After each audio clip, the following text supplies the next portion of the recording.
nung unang mes namin punta dito, mga August 28, mga ganun. Ano siya,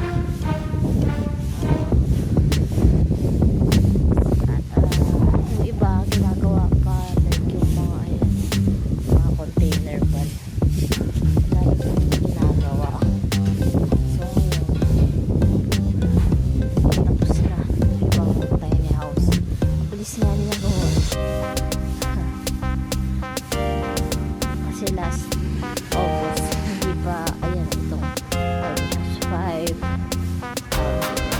6 so nagdulo ginagawa pa yun, hindi pa yan ganyan, asindan ko lang siya, container pa lang ganyan siya, kaya nakakatuwa kasi ang bilis, tapos na agad nila. So ibig sabihin maganda yung pasok ng pera sa kanila kasi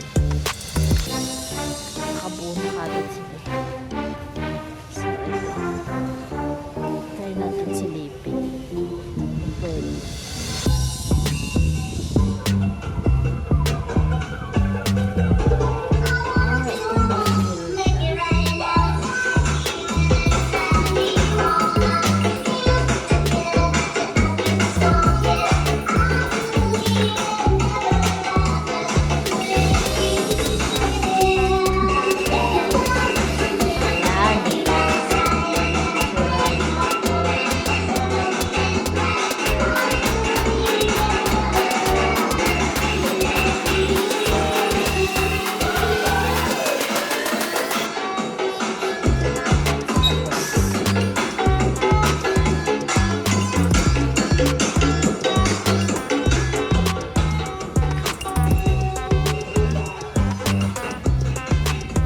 Bilis matapos na kuya.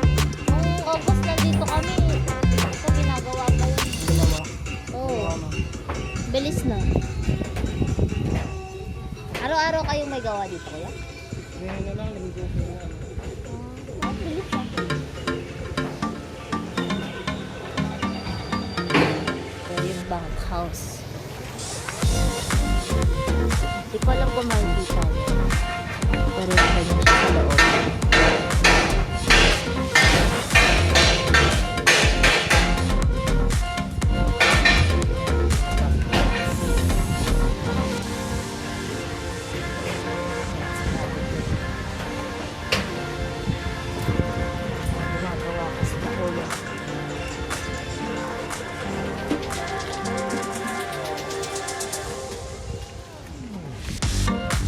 Ayun, ang bilis lang gumawa. Nakakatuwa. Kasi parang malapit nang matapos yung mga container. Ito na lang. Itong mga dito. Sa unahan. Kasi yung bank house, unti pa lang. Ito. Mga bank house. 1, 2, 3 bank house. Wala na. So yan. Mga nasa kaya kung bank house din gagawin nila dyan o yung tiny house. Siguro tiny house kasi mas feeling ko mas mabenta yung tiny house. So ito CR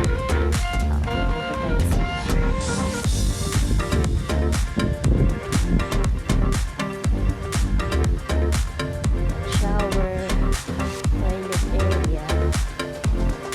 Ayan, baby house.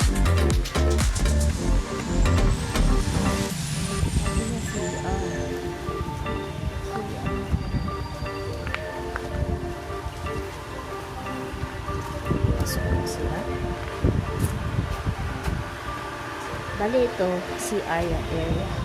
Ayan. Hindi ko to masyadong napakita nung unang punta. So yan, madami silang shower area. Walang heater. Pero carry lang. Kasi kaya naman yung tubig. Then ito yung CR. Ayan, may exhaust. May toilet, then may bidet. So yun yung maganda sa CR nila. Yan. So So, may girls bathroom, may boys bathroom din dun sa kabilang side. Ayan, nakakatuwa kasi may bidet. So, ayun yun yung restaurant. Tapos, ito ngayon, fish pond. So, fish pond. Ang sink din dito. Bali ito, bago lang to eh. Parang kakapa-open lang nila. Kasi nung unang punta namin, wala pang fish pond. Ginagawa pa lang siya.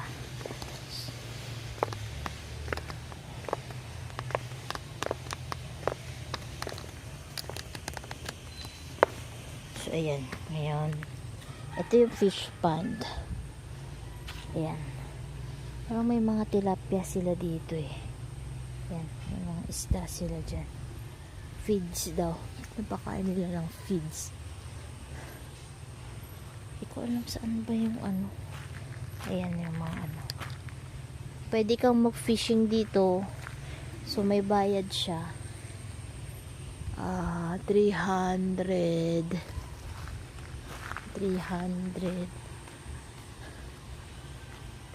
daw yung per hour yata. And then may babayaran ka pang The next day. ayan, 7 o'clock na ng umaga and maulan. Maulan ngayon dito. Maulan na umaga kasi ayan. Pero yung ulan naman hindi naman siya yung ano talaga malakas na ulan, parang ano lang, lalakas tapos biglang aambon. Yan. So pag pupunta kayo dito, magdala kayo talaga ng mga ano,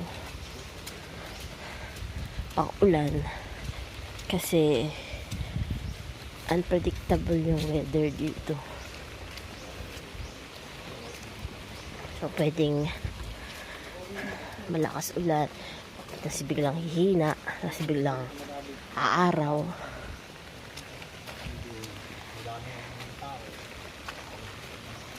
Kaya ayan, lagi kayo mag-ready kung nandito kayo.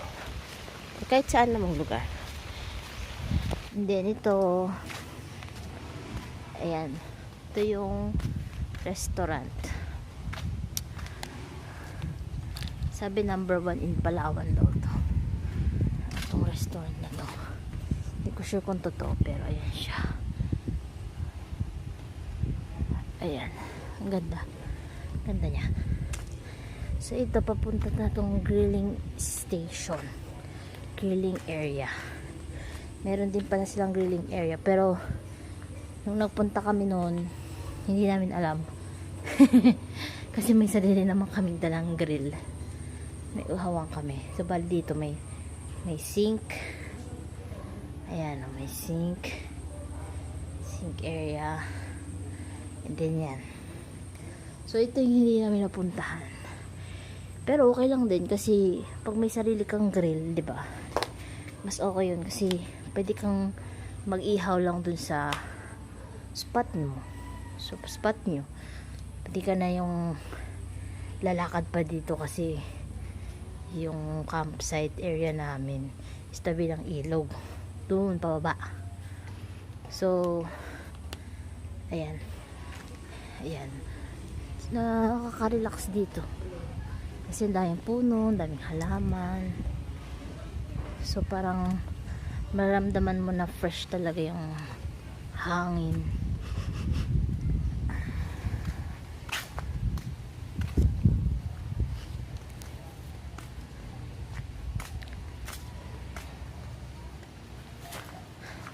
Yan, parang may buggy. Ang cute. Pero parang display na lang to. Hindi na siya nagana. Sayang, no? Pwede yan i-restore eh. Then pwedeng gamitin. Kasi ano, cute niya. Saan? May ito pa na yung mga nagbibenta. So ngayon, may bago dito. Ayan, parang may mga ini-invite sila ng mga ano, mga nagbebenta ng mga food. Ayan, yung mga maliliit silang ano. Parang nakita ko to sa page nila na nag-invite sila ng mga patawag sa ganyan, business owners. Yan, mga small business owners. Ayan, Easy Cafe. Cute. Kasi ayoko ng kape. Yan. Ang cute. Bago to. Nakakatawa. Yan, mga snacks daw. Ba, nakakatawa. Kasi nung napulas na napunta kami dito is ano, walang ganyan, wala pang ganyan. Yan, bago to. Hello, hello. Kagatin. Hello. Teka. Hello. Tingnan nyo guys. Hello, cute. May parang ano sila dito, zoo area. Hi, ang laki mo. Kakatakot ka. Ang scary. Shh. Ah, nanay nila. Nangagat kaya to. Nagutom siya. Ang dami. Kasi may ano pa doon. May goat.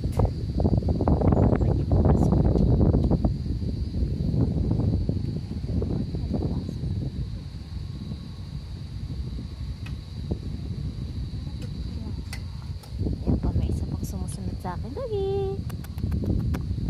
Uy, hi. Ito mabait eh. Ay, ang cute. Hi. Ang cute naman ito. Kasi may rabbit din ako dati pero hindi ko nakahawakan. Kasi nangangagat eh. Ito mabait siya. Hi. Hello. Kagatin. Ito mabait siya. Hindi ko alam na gumaganon pala sila. Parang guinea pig. Naririnig niyo ba yun? Uy. Alam mo, stay put mo siya. Ay, ang cute. Ang cute. Wala, nakatulog na. Kawawa naman siya. Hindi siya makaikot. Uy, ikot ka doon. Hello. Takot siya. Lalalala. Takot. Gag. Takot yung mga kambing. Kambing ba yan o ano? Gago, takot sila. Tumakbo. Ayaw nila sa akin. Sige, huwag na tayo dyan. Na tayo sa mga rabbit. Ayaw nila sa akin. Oo, nagpapahawak din itong malaking to. Huwag ka lang mangagat. Ayan, dami na nila guys. Ayan, napahawak na sila. Uy, ikaw. Pahawak ka ba? Baho.